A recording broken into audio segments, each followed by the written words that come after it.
Park stood in front of room 447 and stared at the door. She had been at Galactic Integration Academy for 3 weeks now. 3 weeks of amazing food, strange aliens, and classes that made her brain hurt, but nothing had prepared her for this moment. The door slid open. Inside, a creature that looked like a giant praying mantis turned to look at her. It stood almost 8 feet tall. Its body was covered in dark green armor plates. 2 large eyes, black as space itself, studied her like she was a bug. "You are the human," it said. The voice was deep and made clicking sounds between words. "I am," she replied, trying to keep her voice steady. "I guess we are roommates." The creature made a sound like breaking glass. Would later learn this was laughter. "I am warrior class and you are very small." That was how it began. The first week was terrible. Woke up at 4 in the morning to do combat exercises. The sounds of him hitting the training dummy shook the walls. When played music from Earth, called it primitive noise and asked if humans communicated through screaming. Tried to be patient. She really did, but made it so hard. "Your species has no natural weapons," said one evening, looking at her with what she assumed was pity. "No claws, no armor, no venom. How did you survive on your planet?" "We used our brains," said, not looking up from her engineering homework. "All species have brains. You have nothing special." Put down her tablet. "We have thumbs." Looked at his own 4-fingered hands. "I have something similar."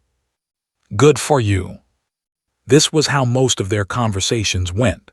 Thought humans were weak and useless. Thought was an arrogant insect who needed to be stepped on. They avoided each other as much as possible, which was hard when they shared a room the size of a small apartment. The breaking point came on a Tuesday. Came back from class to find her things moved. Her desk, her books, her personal items, all pushed to one corner of the room. In the space she had used had set up his hunting trophies, bones and skulls from creatures she did not recognize. They smelled like rotting meat. "What is this?" she demanded. Did not even look at her.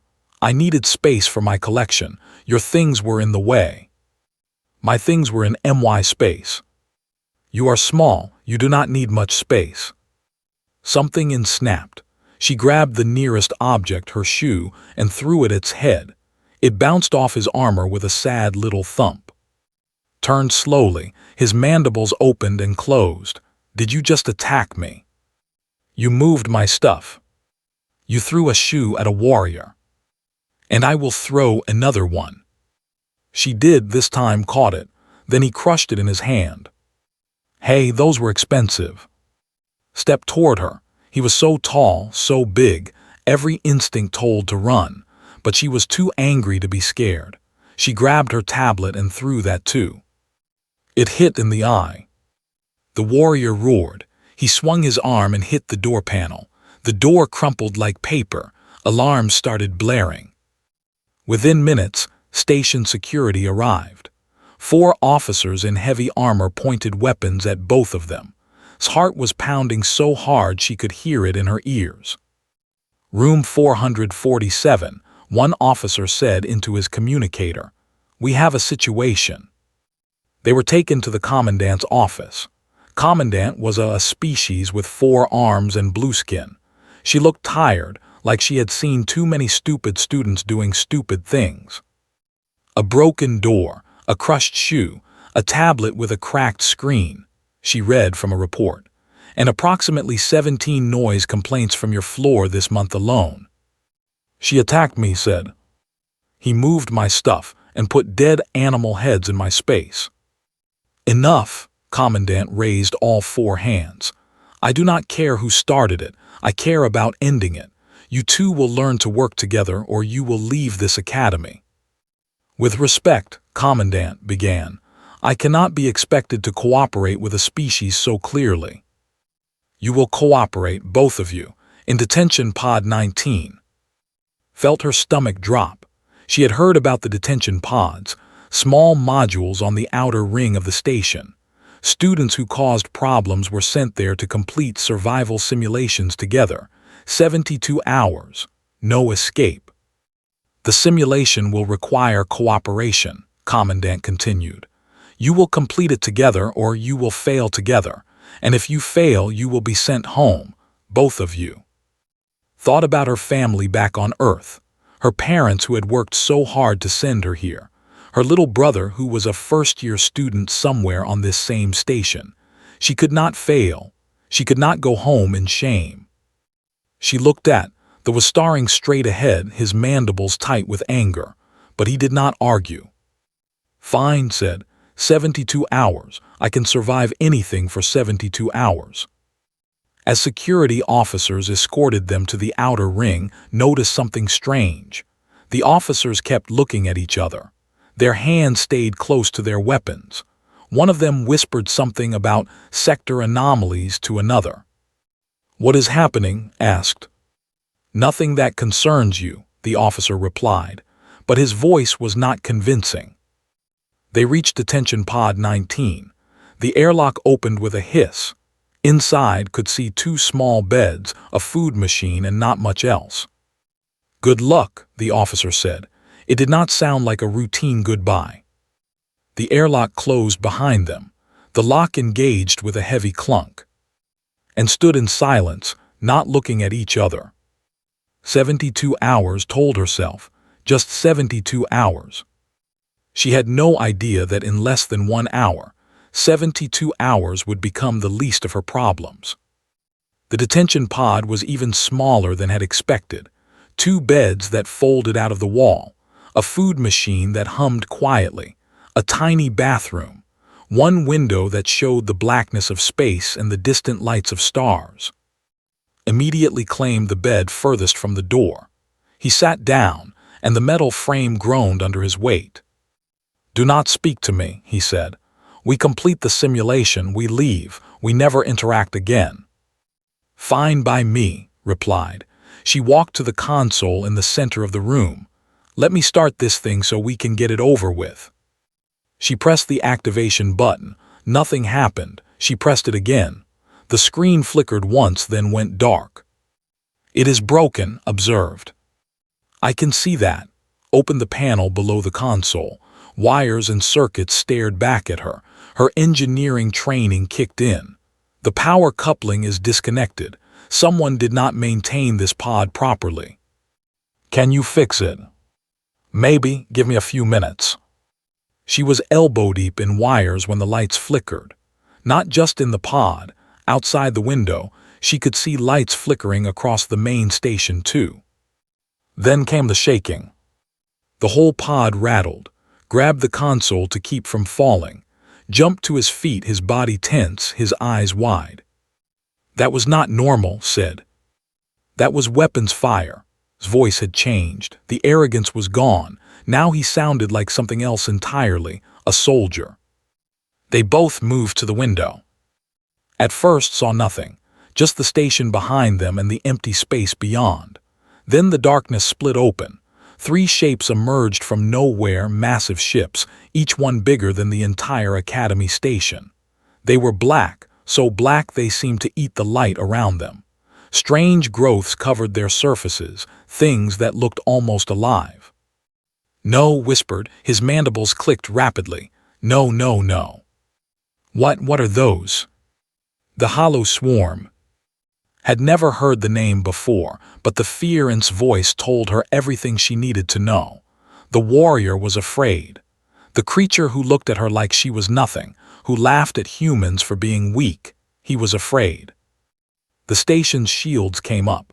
Blue energy surrounded the main structure. Small defense turrets began firing at the black ships. Tiny explosions lit up the darkness. It was not enough. The swarm ships returned fire. Green beams cut through the shields like they were paper. Explosions ripped across the station's surface. Watched in horror as an entire section of the outer ring broke apart and drifted into space. We need to do something, she said. There is nothing to do. Had not moved from the window, his voice was empty. The hollow swarm does not raid. They do not take prisoners. They consume everything, everyone. There must be escape pods, emergency systems.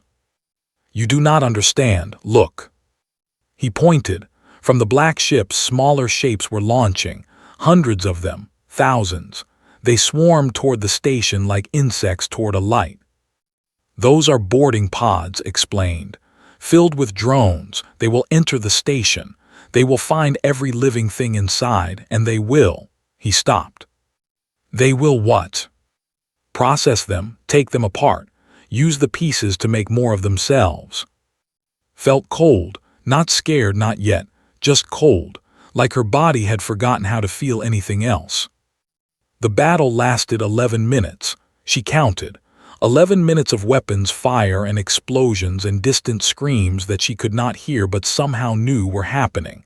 Then the station's weapons stopped firing. The shields collapsed. The lights went out. Emergency power activated in the pod. Red lights painted everything the color of blood. A voice came through the communication system. It was not human. It was not alive. It sounded like metal scraping against metal, shaped into words. All will submit to processing. Resistance extends suffering but does not prevent harvest. The message repeated, again, again, again. Turned away from the window, she could not watch anymore. Her hands were shaking. Her mind was racing. Her little brother was somewhere on that station, 18 years old, first-year student. He had been so excited to follow her to the academy. Their parents had been so proud to have 2 children studying among the stars. "We have to get out of here," she said. Shook his head.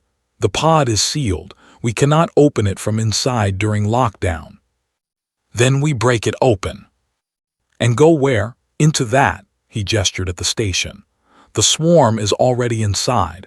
By now they control the main sections. Anyone who resists is being killed. Anyone who does not resist is being taken. My brother is in there." Finally looked at her.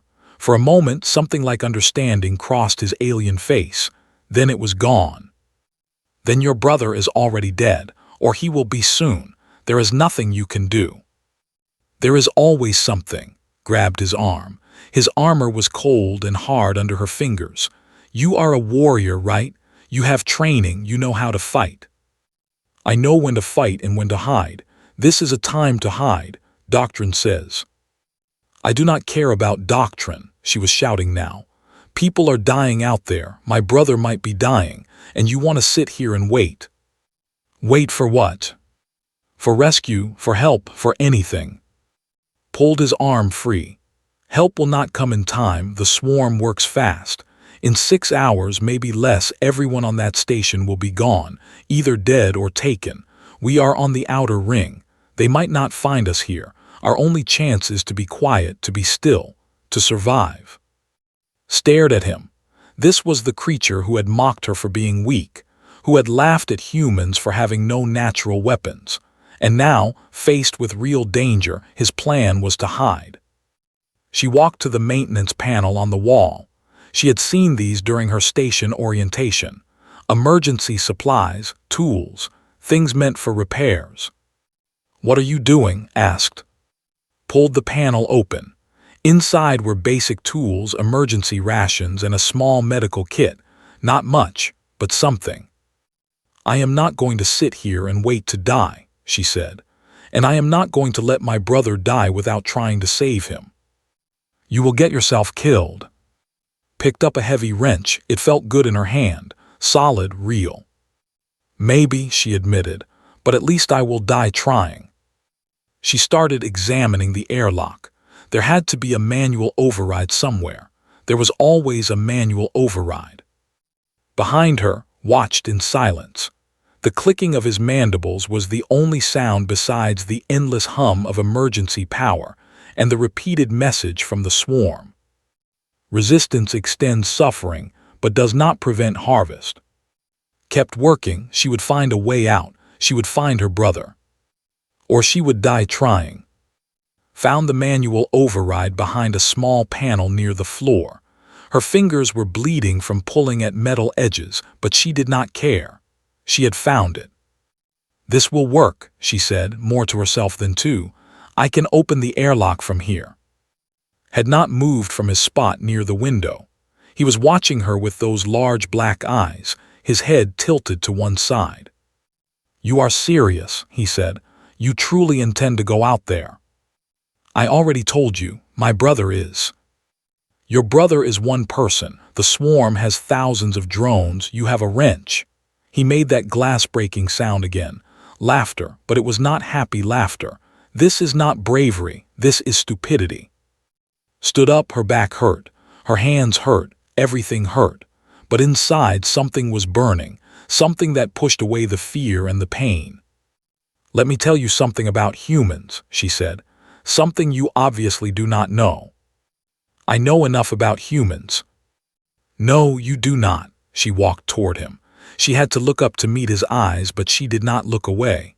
"You know that we are small, that we have no claws or armor, that we look weak compared to species like yours, but do you know how we survived on our planet?" Said nothing. "Our planet was full of predators, big cats that could kill with one bite, bears that stood 3 meters tall, wolves that hunted in packs. And do you know how humans beat them all?" "Tools, weapons, you said this before." "No, not just tools," shook her head. "We beat them by not giving up. We would chase an animal for hours, days. We would follow it until it collapsed from exhaustion. We did not need to be faster or stronger. We just needed to keep going. Long after any other creature would stop, humans keep going." She held up her bleeding hands. "You see this as weakness. I see it as a choice. I am choosing not to stop. I am choosing to find my brother. I am choosing to fight even if I lose. And when you die, then I die fighting. That is the human way." Was silent for a long moment. His mandibles moved slowly, like he was thinking hard about something. "We're not always hunters," he said finally. "Long ago we were prey, soft creatures that hid in caves while larger beasts walked the surface of our world. Hiding is in our blood. When the predator is too strong, we go still. We wait. We survive. And that works for you. It has kept my species alive for 10,000 years." Nodded. "Hiding kept us alive too, sometimes. But do you know what made humans spread across our entire planet? What made us reach for the stars?" "What?" "We got tired of hiding." She turned back to the override panel. Her fingers found the release mechanism. With a grunt of effort, she pulled it. The airlock hissed, red warning lights flashed, then the door slid open. Cold air rushed in. The smell hit immediately, smoke and something else, something chemical and wrong. "Last chance to stay and hide," she said too. The warrior stood still for 5 long seconds. Then he walked to the emergency supplies. He pulled out a long metal rod, meant for repairs but sharp enough to be a weapon. "You are going to die out there," he said. "Probably." "Then I will come with you." He moved to the door. "Someone should be there to say, 'I told you so' when you fail." For the first time since arriving at the academy, smiled at him. They moved into the maintenance corridors. These were narrow passages meant for repair workers, not regular foot traffic. Cables lined the walls. Pipes ran along the ceiling. It was dark, lit only by emergency lights every few meters. Led the way. She was smaller, quieter. The corridors were built for creatures her size, not for 8-foot warriors. Had to crouch and turn sideways in some places. "You memorized the station layout," he observed quietly. "Engineering student. We had to learn all the systems." "Useful." They moved deeper into the station. Twice, they heard sounds in the distance, screams, crashes, that terrible mechanical voice repeating its message. Each time forced herself to keep moving. Then they found the first body. It was one of the 4-armed species like Commandant, but this one had been taken apart, arms missing, chest opened. Whatever was inside had been removed. Stomach turned. She had never seen death before, not like this. "Do not look," said. His voice was strange, almost gentle. "Keep moving." She kept moving. They reached a junction where several corridors met, checked her mental map of the station. Left would take them toward the main hub. Right would take them toward the dormitories where S room was. "The swarm will be concentrated in the main areas," said. "The dormitories might be safer." "Then we go right." They had taken 3 steps when his arm shot out, stopping her. His antennae were twitching violently. "What?" she began. "Quiet." Then she heard it, a clicking sound, not like mandibles. This was wet, wrong, like bones rubbing together in oil. Something moved in the darkness ahead. It came into the light slowly, felt her breath stop. It had been a person once, maybe human, maybe something else. Now it was something horrible, metal and flesh mixed together, extra limbs growing from its back, eyes that glowed with a sick green light. Its mouth opened and closed, but no sounds came out. A swarm drone, made from someone who had been alive just hours ago. "Do not move," breathed. The drone's head turned toward them, those green eyes focused. It made a sound, a shriek that was part scream, part machine noise. Then it charged. Did not think. Her hand went to the food synthesizer's heating element, the thing she had rewired into a weapon while waiting for the airlock to open. She pressed the trigger. A beam of superheated plasma shot out. It hit the drone in the chest. The creature stumbled, smoking, screaming. Moved faster than she had ever seen anything move. His metal rod swung in a perfect arc. The drone's head came off. The body dropped. Silence was shaking. Her makeshift weapon was almost too hot to hold, but she was alive. They were both alive. Looked at her, then he looked at the weapon in her hand. "You made that," he said, "from the food machine." "Yes." "In less than an hour." "I am an engineering student." Made a sound she had never heard from him before. It took her a moment to realize what it was. "Respect." "Perhaps," he said slowly, "I was wrong about humans." "Perhaps." He clicked his mandibles. "Do not push your luck. We still need to find your brother." They kept moving. Behind them, the drone's body sparked and twitched. Somewhere in the distance, more screams echoed through the station. They found the first survivor behind a broken door. Almost missed her. A small movement in the shadows, a flash of a face, then a voice, barely a whisper. "Please, please do not hurt me." The girl was human, young, maybe 19 or 20. Her medical student uniform was torn and stained with blood that might or might not be hers. She was holding a piece of broken glass like a knife. "We are not swarm," said quickly. "We are students like you." The girl did not lower the glass. Her eyes were wild, jumping between and. He is one of them." He is with me," held out her hand. "What is your name?" The girl's voice cracked. "I was in the medical wing when they came. There were so many of them, so many. I hid under a table. I watched them take people. I watched them." She stopped. Her whole body was shaking. "You survived," said. "That is what matters now." Looked at him with surprise. Apparently, gentle words from a giant insect warrior were not what she expected. "Can you walk?" asked. "Yes, I think so." "Then come with us. We are going to the dormitories. My brother might be there." They moved on. Now they were 3. 20 minutes later, they found 2 more. Was an engineer. He had been doing maintenance on the life support systems when the attack began. He was missing 2 of his 4 arms, lost to a swarm drone that had almost killed him. He had cauterized the wounds himself with a welding torch. He was in pain, could see, but he did not complain. Was a young female, barely old enough to be at the academy. She was from the same warrior class as. When she saw him fighting alongside a human, her reaction was confusion, then wonder. "A human?" she asked, looking at like she was some strange animal in a zoo. A very dangerous human, replied, and somehow he did not sound like he was joking. Now they were 5. Became the leader. She did not ask for it. It just happened. She was the one who knew the station layout. She was the one who made decisions.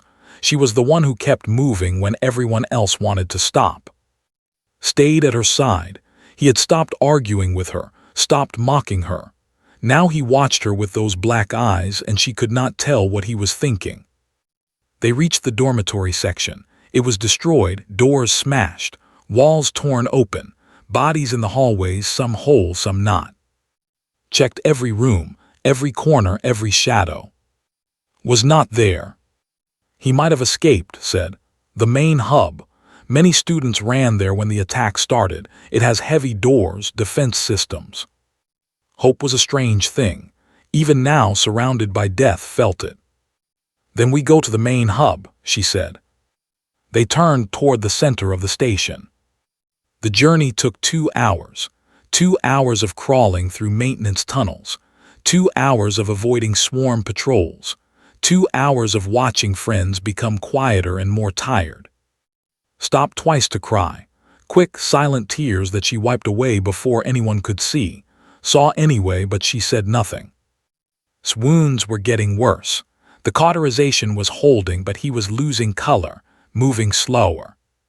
Stayed close to, she asked him questions in their language, caught the word human several times.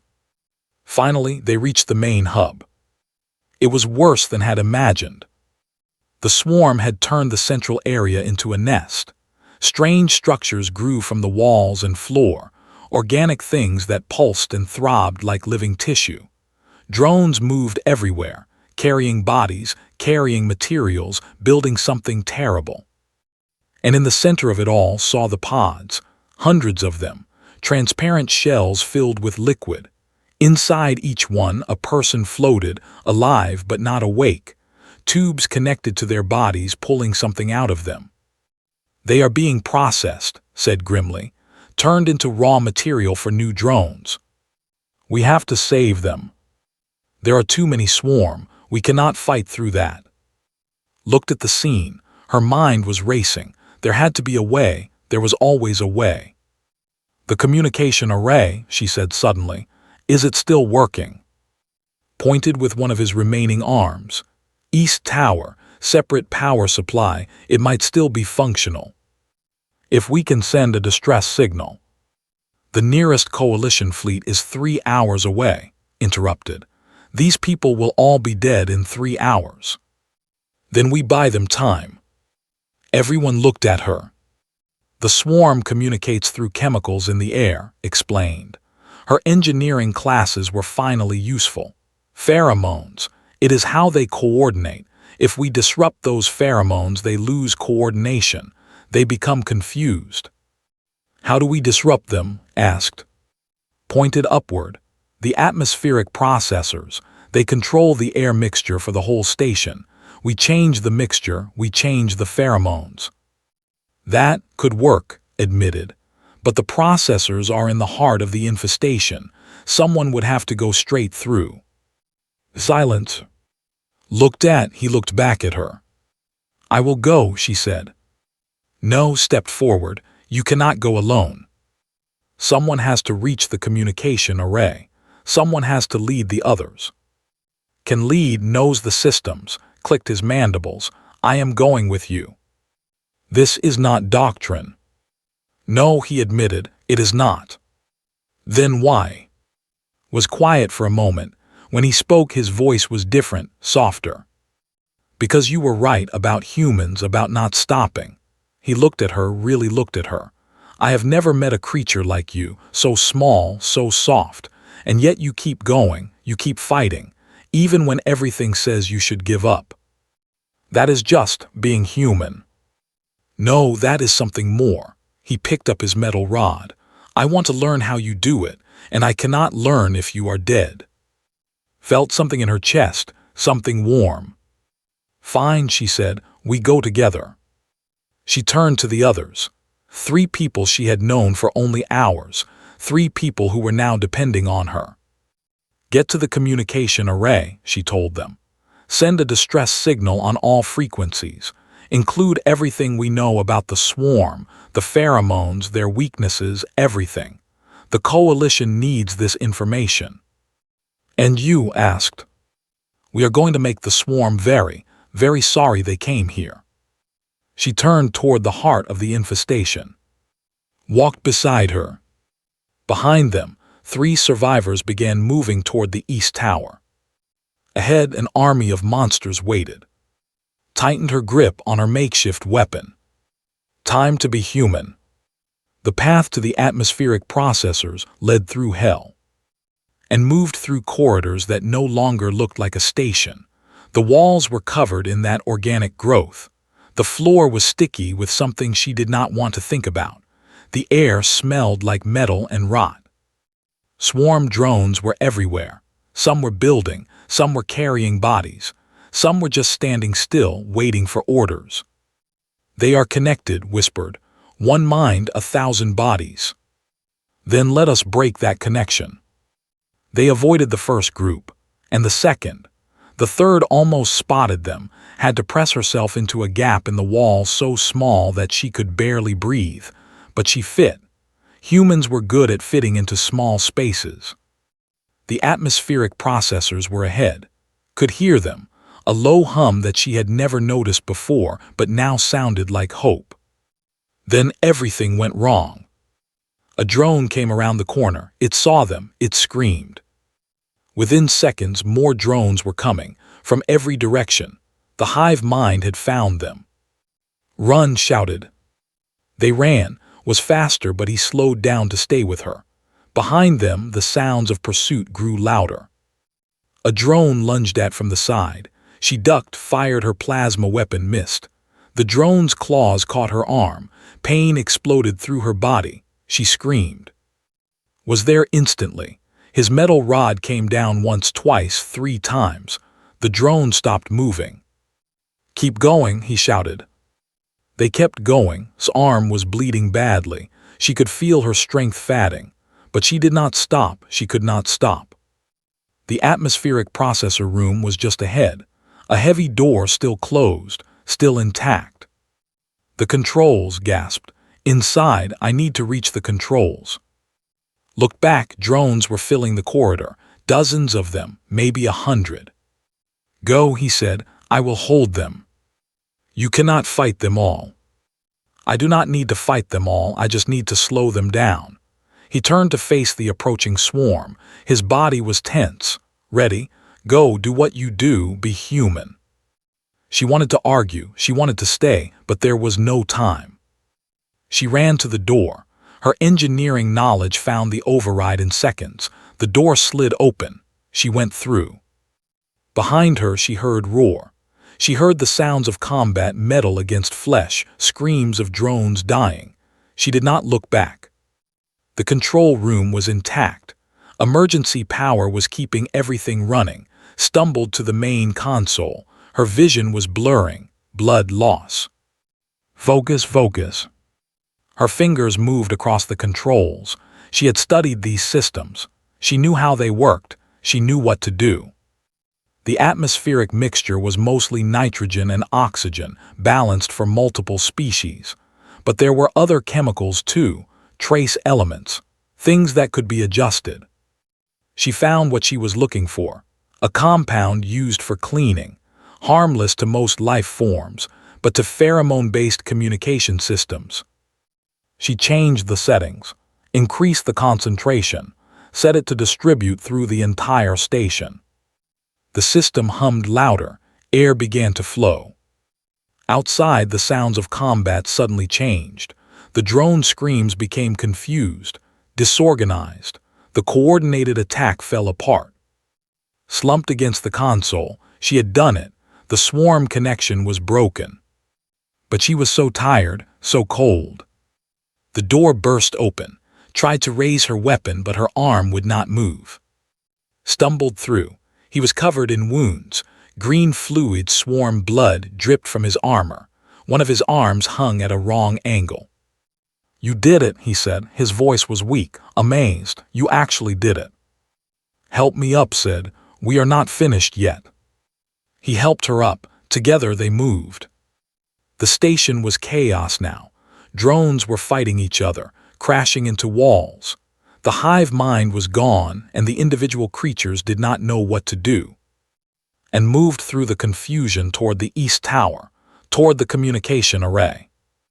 They found the others there, was at the controls, was slumped against a wall, barely conscious, was guarding the door. "The signal is sent," said. "Coalition fleet received it. They are on their way." "How long?" 2 hours. 2 hours. They just had to survive for 2 hours. But the swarm drones were still everywhere. Confused, yes, but still dangerous. "There is something else," said. Her voice was strange, hopeful. "While you were gone, we found survivors in a cargo bay, a group that was hiding." His heart stopped. "Who?" "Mostly students. They refuse to leave each other behind. Their leader is a young human male. He says his name is—" The cargo bay was 2 levels down. Ran. Her wounds did not matter. Her exhaustion did not matter. Nothing mattered except getting there. She burst through the door. And there he was. Park, her little brother, 18 years old, standing in front of a group of frightened students, holding a piece of broken pipe like a weapon. He looked up, his eyes went wide.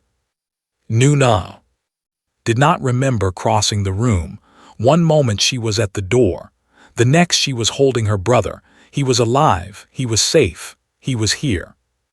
"I thought you were dead," he whispered. "I thought everyone was dead." "Not everyone," she said. "Not you, not us." She held him for a long time. Around them, survivors watched. Students of a dozen species, all mixed together, all alive because a teenage boy had refused to leave them behind. Just like his sister. The Coalition fleet arrived 1 hour and 47 minutes later. Battle cruisers dropped out of faster-than-light travel and immediately opened fire on the swarm ships. Without their hive mind coordination, the swarm could not respond effectively. The battle was over in minutes. Rescue teams swept through the station. Survivors were evacuated. The wounded were treated. Commandant was found in an armored panic room. She had hidden there when the attack began. She looked embarrassed when security opened the door. The official report said that Station Harmony 7 survived due to exceptional multi-species cooperation. It talked about bravery and quick thinking. It mentioned name, and the names of everyone who helped. But the survivors knew the truth. They knew that one human woman had refused to hide when everything said she should. They knew that she had turned a food machine into a weapon. They knew that she had walked into the heart of the swarm and come out alive. 3 weeks later, returned to her repaired dormitory room. Room 447. Same door. Same 2 beds. Same small window looking out at the stars. Was already there. He had requested continued assignment as her roommate. When the academy asked why, his answer became famous. "She is the most dangerous creature I have ever met. I intend to learn how." Sat down on her bed. Her arm was still bandaged. Her body was still healing, but she was alive. "So," she said, "no more jokes about humans being weak." Clicked his mandibles. "Humans are weak. You have no claws, no armor, no venom." He paused. "But you have something else. Something I do not have a word for." "Stubbornness." "More than that." He looked at her. "You do not stop, even when you should, even when any reasonable creature would give up. You just keep going." Smiled. "That is just being human." "Then perhaps," said slowly, "the rest of the galaxy should learn to be more human." Somewhere across the stars, in swarm breeding grounds and coalition war rooms and academy classrooms, the data packet that had sent was being studied. Other species were learning about human persistence, human stubbornness, human refusal to accept defeat. And in a small room on a repaired station, a human woman and a warrior sat in comfortable silence. They were roommates. They were survivors. They were friends. and the galaxy would never look at humans the same way again.